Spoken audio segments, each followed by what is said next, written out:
Fala pessoal, shalom ao coração de todos, sejam muito bem-vindos ao nosso devocional. Abre sua Bíblia comigo na primeira carta de Paulo aos Coríntios, capítulo 10, versículos 31 a 33 é o texto que nós vamos meditar hoje. Eu quero, desde já convidar você que está aqui pela primeira vez a se inscrever no nosso canal para estarmos juntos de segunda a sexta, 7h30 da manhã, onde sempre começamos o dia mergulhando na palavra de Deus. Te garanto que não só hoje, mas todas as vezes que você conectar aqui, Deus vai falar contigo. Esse é o nosso combinado, tá bom? 1 Coríntios capítulo 10, versículo 31 em diante vai dizer o seguinte, olha só. Quer vocês comam, bebam ou façam qualquer outra coisa, façam tudo para a glória de Deus. Que versículo forte, né? Versículo 31, mais uma vez, vou repetir. Quer vocês comam, bebam ou façam qualquer outra coisa, façam tudo para a glória de Deus. Não se tornem motivo de tropeço, nem para judeus, nem para gregos, nem para a igreja de Deus. Também eu, diz o apóstolo Paulo, procuro agradar a todos de todas as formas, porque não estou procurando o meu próprio bem, mas o bem de muitos para que sejam salvos.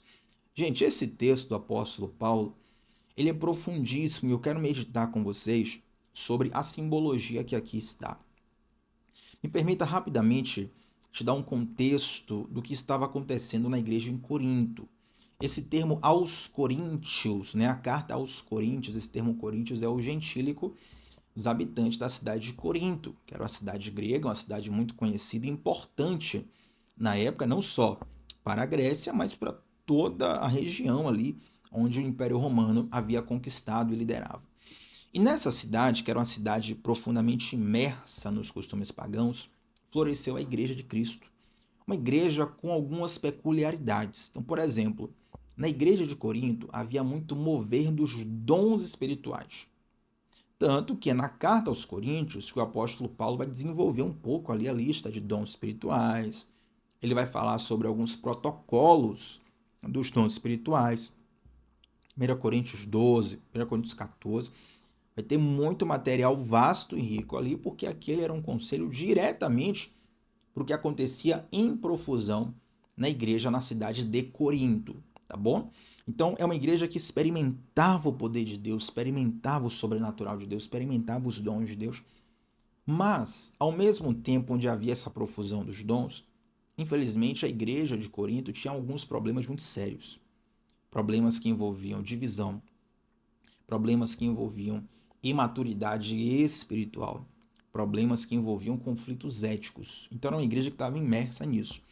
E eu vejo que muitas vezes nós também acabamos nesse paradigma, onde nós queremos tanto experimentar o poder sobrenatural de Deus, a unção de Deus, os dons de Deus, que a gente se esquece que o Espírito Santo ele não vem só derramar poder, ele vem também gerar em nós o fruto do Espírito, que é a métrica mais confiável para atestar a transformação de alguém.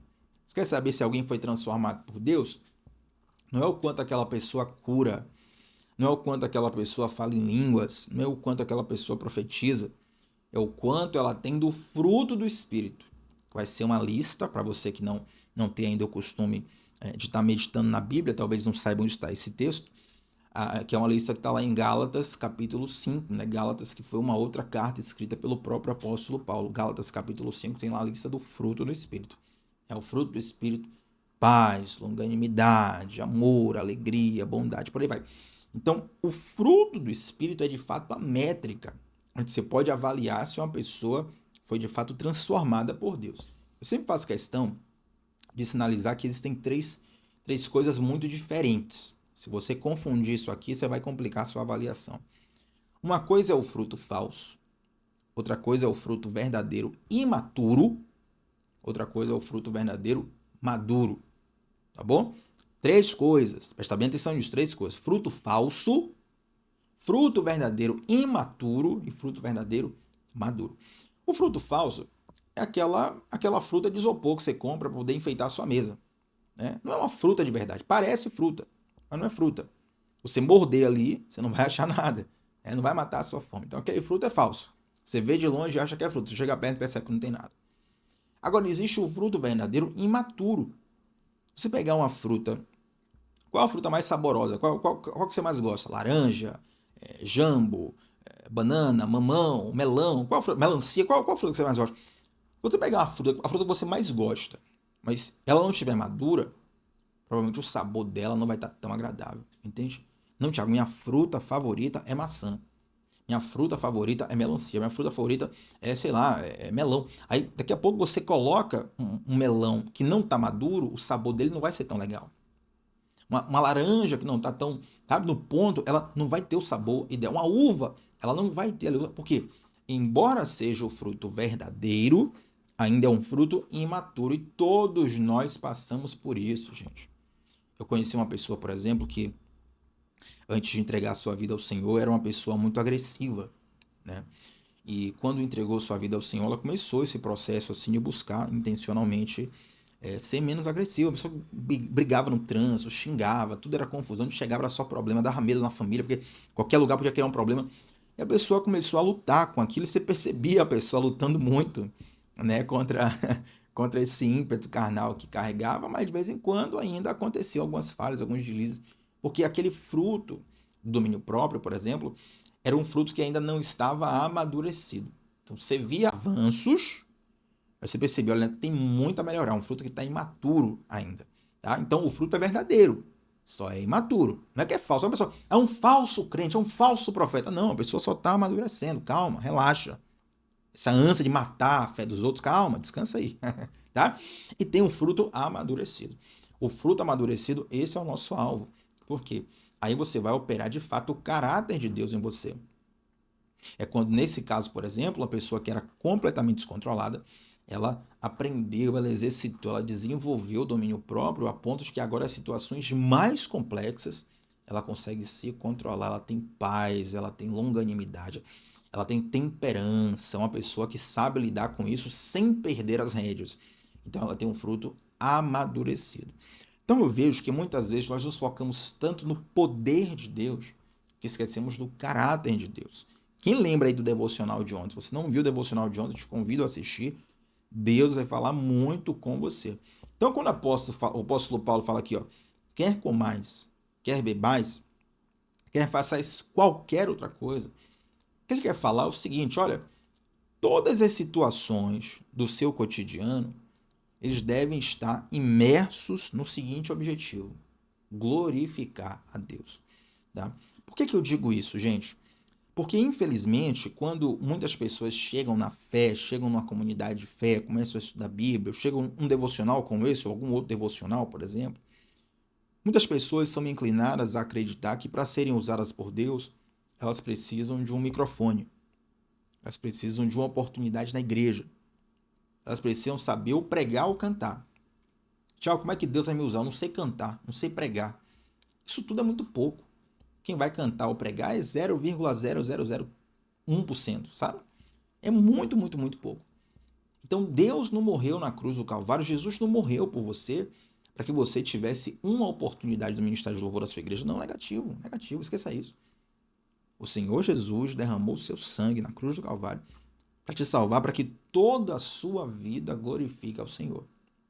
Então, o seu proceder, a sua forma de falar, a sua forma de andar, a sua forma de olhar, a sua forma de se vestir, a sua forma de falar com os outros, a sua forma de resolver os problemas, a sua forma de fazer qualquer coisa, ela precisa revelar a glória de Deus. Eu nunca me esqueço de um certo porteiro do meu condomínio, ele já nem trabalha mais aqui, mas eu lembro na ocasião, eu sempre que eu passo lá pela portaria do condomínio, eu falo bom dia, boa tarde, boa noite, né? Se o porteiro tá lá, eu faço questão de ser educado com ele, com o máximo de pessoas que eu consigo. Então, sempre bom dia, boa tarde, boa noite, abre o portão lá, obrigado, tal. Eu lembro que ele me parou uma vez e falou assim, rapaz, você é o único que me agradece aqui quando abre o portão. Você é o único que passa aqui e fala com a gente. A maioria das pessoas, quando passa aqui, nem olha na cara da gente. E ele tava falando assim, olha, como se fosse assim, olha, você é diferenciado. Eu falei, não, eu não tenho nada diferenciado não, isso aqui é o mínimo. Isso aqui é o mínimo, isso aqui é obrigação. Meu pai e minha mãe me ensinaram a ser educado, começou cortês, gentil. E aí eu comecei a falar com ele como, na verdade, aquilo era uma forma de revelar a glória de Deus. Aí eu coloquei Bíblia no meio, né? Eu comecei a pregar para ele. E aí comecei a falar sobre o amor de Deus envolvido nas pequenas coisas. Falar quando eu dei bom dia para você, se sentiu valorizado.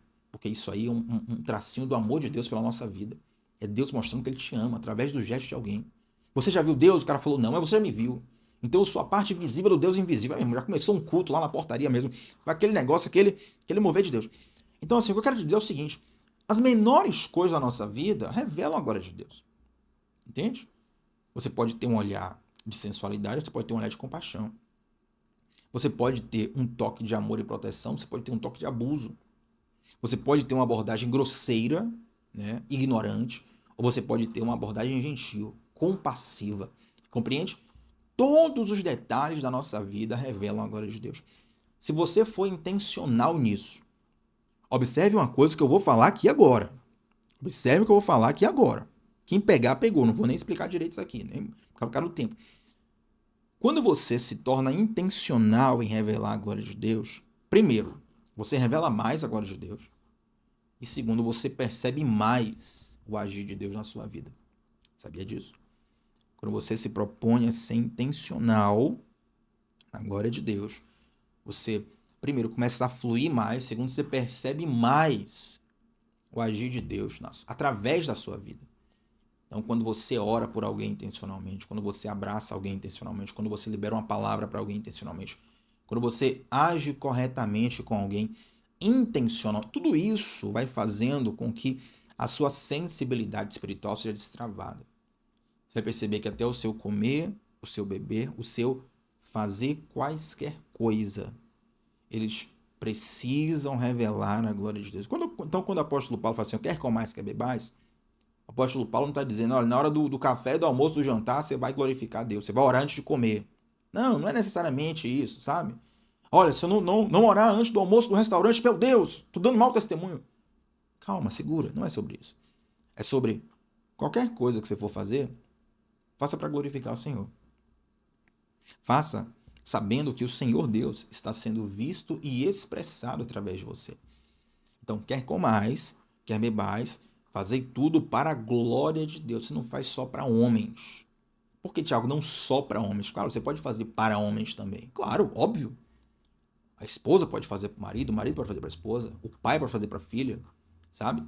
O colega de trabalho pode fazer para o amigo, o patrão faz para o funcionário para o patrão. Você faz sim para pessoas também, a gente vai tocar nisso daqui a pouco. Mas, acima de tudo, você faz para a glória de Deus. Compreende? Então, tudo que nós fazemos para a glória de Deus. E eu separei aqui, gente, 3 coisas, para a gente já caminhar para a parte final do devocional, 3 coisas que esses versículos nos ensinam. Primeiro de tudo, santidade, ela é relacional, tá bom? Santidade é relacional. Quem gosta de anotar, anota aí no teu caderno, no teu celular, teu tablet, pode colocar no chat se quiser, nos comentários. Santidade é relacional. Inclusive, até um parênteses, a gente perdoe, mas para lembrar, né, tem alguns comentários que têm chegado nos últimos devocionais sobre isso. O pessoal pedindo, Thiago, cadê que não chegou lá as anotações no grupo do WhatsApp? Eu estou com um pequeno problema logístico aqui, né? Espero em Deus que já vai resolver nos próximos dias, que eu não estou conseguindo fazer esse documento em PDF, né, que eu faço todo bonitinho, todo dia, com os devocionais, com as minhas anotações particulares. É um pequeno problema logístico, particulares, perdão. É um pequeno problema logístico, já estou buscando resolver, espero em Deus que nos próximos dias já vai estar resolvido, mas essa é a razão de que eu não estou compartilhando esses dias as anotações dos devocionais, tá bom? Mas é bom também que você anota também, toma a tua nota, estuda, preste atenção, não fica refém do material não. Deixa Deus falar no teu coração aí. Então, primeira coisa, santidade é relacional. Então, não basta a gente ser espiritual no secreto, sabe? Glória de Deus, ela se revela no amor prático ao próximo. Não adianta você ser cristão só no seu quarto, você bota o som ali, você bota algumas músicas, vai orar, e você se emociona, você chora, você fala em línguas, e você ouve a voz de Deus. Tiago, isso aí é errado? Claro que não. Claro que não. É bom que você tenha, isso é maravilhoso. Mas o evangelho não é só isso.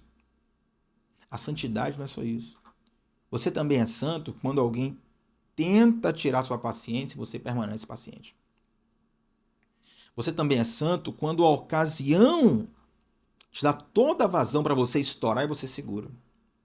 Você também é santo quando você trata o outro com respeito, mesmo quando é desrespeitado. Então, tudo isso também é santidade.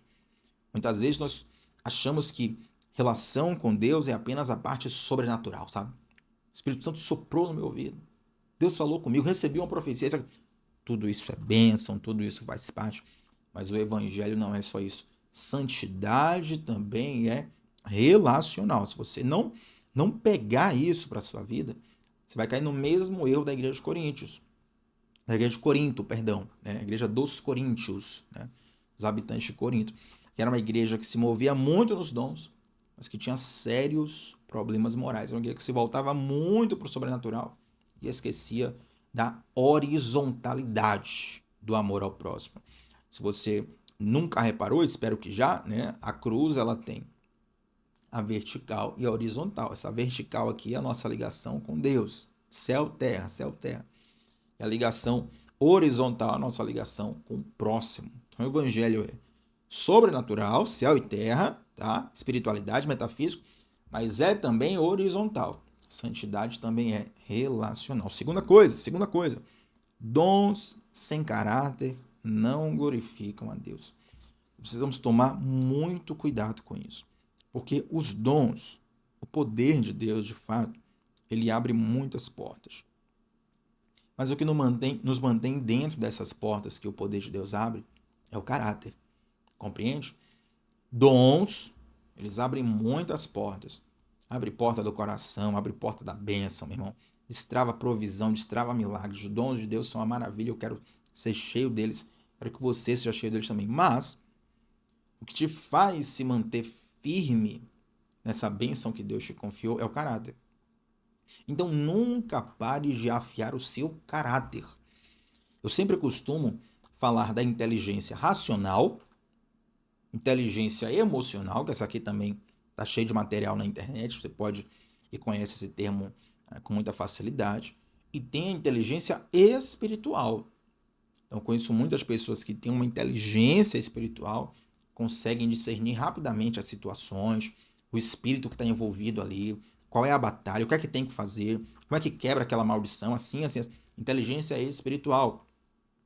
Mas muitas vezes nós esquecemos da inteligência emocional para lidarmos com o outro e para lidarmos com feridas do nosso próprio coração. Como assim, Tiago? Feridas do nosso próprio coração. Você tem que entender, se conhecer, saber quais são os seus pontos fracos, entregá-los a Deus e confiar em Deus. Vou falar uma coisa para você. Estava meditando esses dias, conversando com Deus, né? E me veio algo no coração muito profundo. E deixa eu falar para você. Tem coisas na nossa vida que são o nosso espinho na carne. O apóstolo Paulo fala, né? Olha, Deus me deu um espinho na carne para que eu não me ensoberbecesse. O que é esse espinho na carne, Tiago? Aí você vai ter várias linhas teológicas, gente querendo adivinhar o que é. Não, acho que era isso, acho que era aquilo outro, acho que Paulo era assim, Paulo era assado. Mas veja bem, quero trazer uma outra aplicação com você aqui. Não estou interpretando o texto, estou ministrando na sua vida. Vai ter coisas na nossa vida que Deus não vai mudar. E são coisas que a gente pensa assim, ó, Deus, tu podes mudar isso aqui. E se Deus mudar isso aqui, é como se, nossa, o resto da vida inteira está resolvida. Tiago, se Deus mudar só isso aqui, ó, só tem isso aqui, se Deus mudar isso, o restante da vida inteira está resolvido, Tiago. O resto é café pequeno diante disso aqui. Essa é a grande questão. E eu sei que Deus pode mudar. Eu já pedi para Deus mudar, eu já orei para Deus mudar, já jejuei para Deus mudar, já fiz campanha para Deus mudar. E Deus não muda por quê? Deus não vai mudar. Aí você pensa, mas Tiago, Deus então é maldoso, é cruel? Não. Aí você pega a mesma resposta que Deus falou para o apóstolo Paulo. O meu poder se aperfeiçoa na sua fraqueza. São coisas assim que nem você entende por que Deus não mudou aquela situação, por que Deus não mudou aquele quadro, por que Deus não mudou aquilo dentro de você, por que Deus não mudou aquilo na sua história. Parece que é algo que está constantemente... Meu Deus, que coisa terrível, porque parece que está fora do tempo, está desajustado. Deus não vai mudar. Se você conhecesse o apóstolo Paulo, provavelmente o espinho na carne de Paulo era algo que você ia dizer: Paulo, você é um cara cheio de Deus, um cara cheio da revelação, um cara cheio do poder de Deus, um cara cheio da unção. Pô, esse espinho na carne, essa situação aí, parece que Deus não resolve. Deus usou você para pegar para a asa inteira. O mundo inteiro vem do evangelismo do apóstolo. E aí, Paulo com esse espinho na carne, Deus não resolve. Aí Deus fala assim, ó, Paulo, é aí que o meu poder vai se aperfeiçoar em você. É aí que o seu caráter vai ser aperfeiçoado em mim. Entende? Tem coisas que Deus não vai mudar. A gente precisa tratar o nosso caráter e deixar de tentar compensar a ausência de caráter com milagres. Começa um tempo de conserto no seu coração, começa a ajustar a tua casa, o mundo está acabando. Não fiz devocional ainda sobre isso, mas você sabe o que eu estou te dizendo. O apocalipse está acontecendo aí debaixo dos nossos olhos. Então busca a vontade de Deus, busca o centro da vontade de Deus. Se arrepende, faz o desejo do Senhor, com certeza. Você não vai se arrepender. Para fechar, gente, esse devocional, falamos aqui, primeiro de tudo, santidade relacional, segundo de tudo, dom sem caráter não glorificam a Deus. Terceiro, para a gente fechar o devocional aqui, viver para Deus é viver para os outros. Agora eu quero ler com você o versículo 32 novamente, pelo seguinte, ó. Versículo 32, ele pode trazer uma má impressão para algumas pessoas, né? Olha o que o apóstolo Paulo fala assim, ó. Também eu, o apóstolo Paulo, procuro agradar a todos de todas as formas, porque não estou procurando o meu próprio bem, mas o bem de muitos, para que sejam salvos. Aí talvez alguém diga assim, Tiago, mas espera aí, esse negócio de agradar a todos, isso aí é a receita do fracasso. Se eu for agradar a todos, eu vou desagradar a Deus, Tiago. E aí? Bom, quando você vai ali para o grego original, fica mais claro, né? Às vezes, quando se traz para o português, o texto pode ficar um pouco mais complicado de se interpretar. Não porque o texto seja falso, eu tenho problema no texto. Mas a interpretação, por ser difícil, algumas pessoas podem se passar no entendimento. Então, essa ideia aqui de agradar a todos não é a ideia de bajular todo mundo, entendeu? Não é a ideia de fazer a vontade de todo mundo. Tá longe disso. Se você for fazer a vontade de todo mundo, você não agrada a Deus nunca. Vai comigo, bota fé. A pressão social nunca é para você fazer a vontade de Deus, sempre para fazer o contrário. Então, essa ideia aqui não é bajular os outros, não é viver debaixo da pressão dos outros.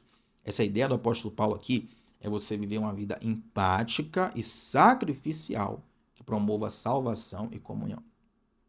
Então, o apóstolo Paulo ele está dizendo o seguinte: eu procuro ser uma bênção na vida de todo mundo. Aí ele termina dizendo assim, ó, porque eu não estou procurando o meu próprio bem, mas o bem de muitos para que sejam salvos. É interessante, rapaz, certa vez estava passando por um lugar e tinha uma embalagem assim de alimento jogado no chão. Aí eu passando com outra pessoa, peguei a embalagem e joguei no lixo, né? E a pessoa falou assim, crente, crente, a pessoa falou assim, poxa, porque você vai ficar pegando esse negócio aí? Não foi a gente que jogou mesmo? Se você ficar pegando tudo isso aí, você não vai parar para viver nunca. E eu fiquei pensando, meu Deus, quer dizer que eu posso pegar uma embalagem do chão e jogar no lixo? O lixo tava do lado ali, gente. Eu não fiz esforço nenhum. Só peguei do chão, joguei no lixo, só isso. Movimento simples, ó. Pegou no chão, jogou no lixo. Olha que milagre de Deus, olha que sobrenatural de Deus. O anjo desceu, pegou minha mão, pegou a embalagem, jogou no lixo, acabou. Milagre aconteceu. A pessoa falou, não foi você que jogou no chão, que você tá pegando aí. Então...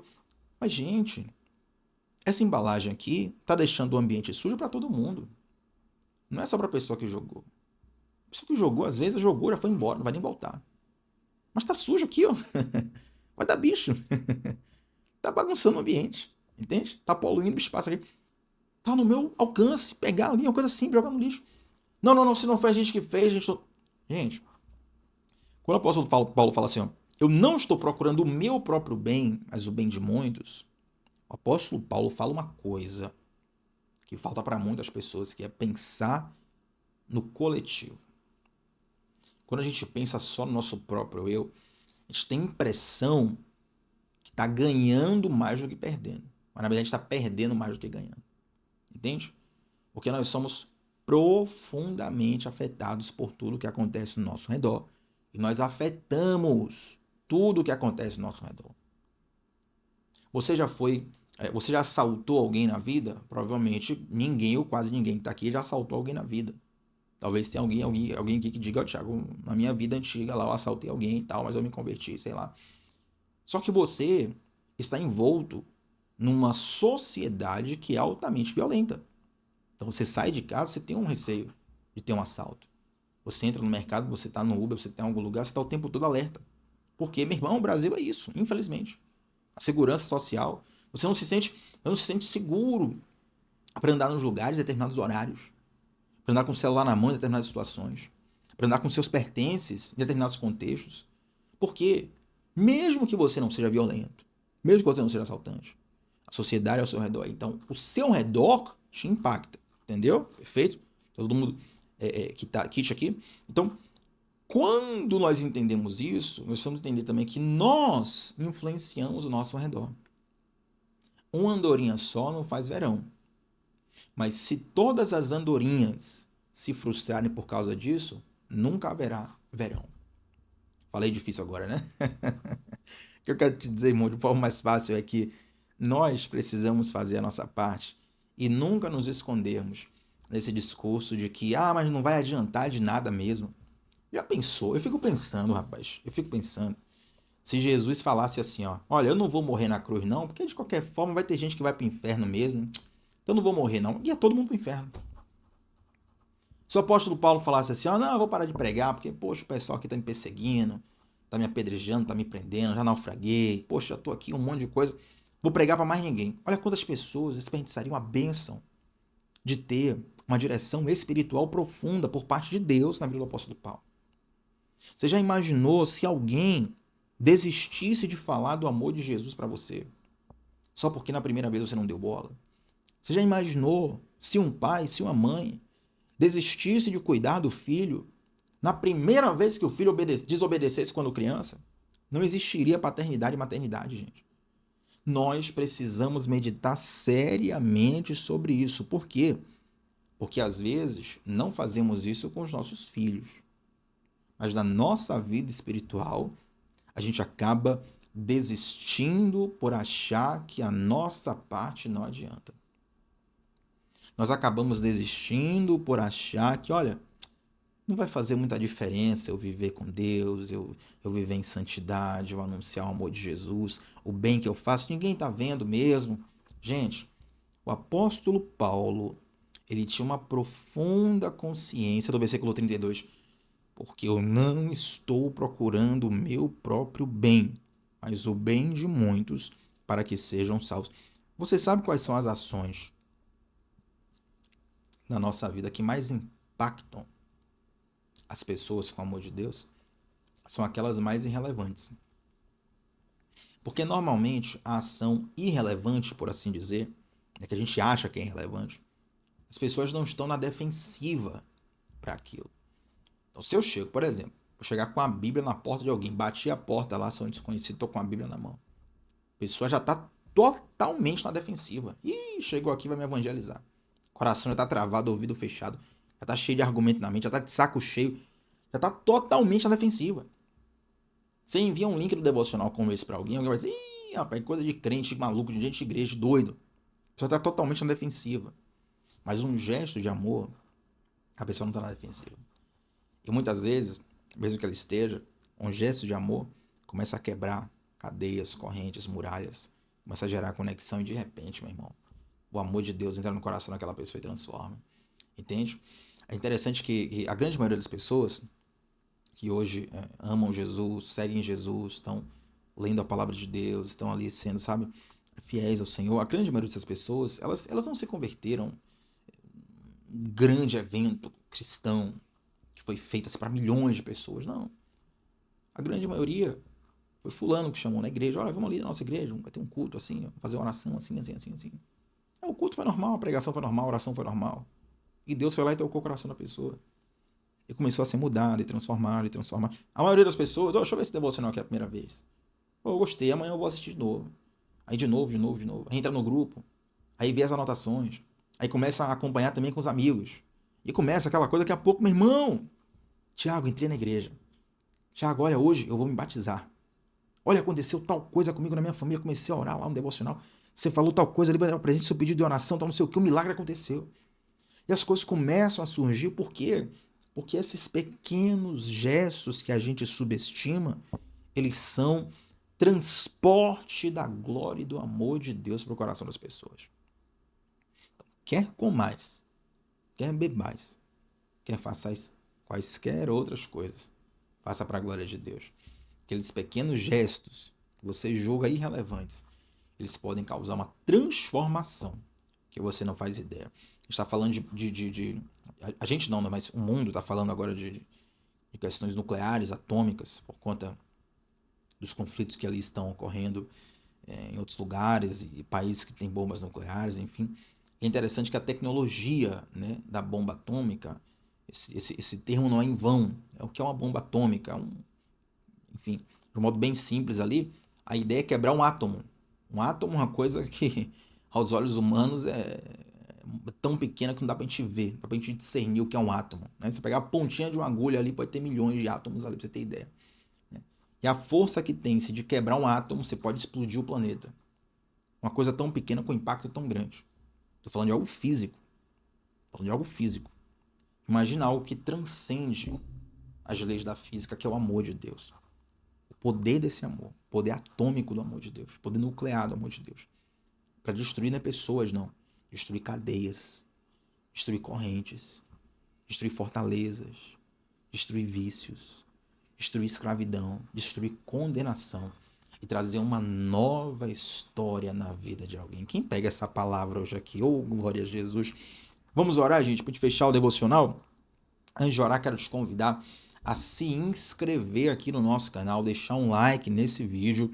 Falei aqui dias atrás, estava olhando as estatísticas do canal, mais de 30% das pessoas, 32% ou 35%, não me engano, 32% das pessoas que assistem o devocional diariamente não são inscritas. Pensei, rapaz, o que esse povo tá fazendo que não se inscreve no canal? Se inscreve aí, meu santo, minha santa, tá? Pra gente estar aqui junto de segunda a sexta, às 7h30 da manhã. Antes de orar, fechar o devocional, nos comentários tem 2 links. O link do nosso grupo de WhatsApp exclusivo, só de quem participa aqui no devocional. E lá eu envio materiais personalizados. Lá eu envio todos os dias o link do devocional. 10 minutinhos antes de começar. Então vem para o nosso grupo exclusivo do WhatsApp. E também no topo do chat, no topo do chat e nos comentários, perdão, gente, nós temos o link da nossa comunidade do discipulado. Isso aqui você não pode ficar de fora de jeito nenhum. Tiago, eu tenho muita vontade de acessar a comunidade, mas tenho algumas dúvidas, não entendi como é que faz. Me chama no direct, coloca um comentário aqui com sua dúvida, mas não fica de fora da comunidade do discipulado, porque ela vai ser uma bênção de Deus, um investimento precioso para a sua vida espiritual. Glória a Deus, tem muita gente aqui dos devocionais que está chegando por agora, nesses últimos dias muita gente entrou, e você não pode ficar de fora, tá bom? Vamos orar, gente? Santo Deus, nós te agradecemos por essa palavra, e eu te peço, nos faz alguém que no comer, no beber ou no fazer qualquer outra coisa, possamos revelar a sua glória. Nos faz agentes condutores da sua glória, Senhor Deus. Que a nossa busca pelo seu poder não ofusque a nossa necessidade de transformação de caráter. Meu Deus, que o Senhor possa transformar com o seu poder o nosso caráter, a nossa vida, o nosso coração. Para que mesmo nos pequenos gestos, aqueles que nós julgamos irrelevantes, o Senhor brilhe em nós e através de nós. Não para a nossa glória, não para a nossa fama, não para o nosso êxito, nem para o nosso elogio, mas para que vidas sejam tocadas em nome de Jesus. Amém, gente. Deixa um like nesse vídeo e antes de sair daqui, comenta aqui embaixo qual foi a parte desse devocional que mais falou ao teu coração, tá bom? Tamo junto sempre de segunda a sexta, 7h30 da manhã, começando o dia mergulhando na palavra de Deus. Shalom no coração. Até a próxima, gente. Tchau, tchau.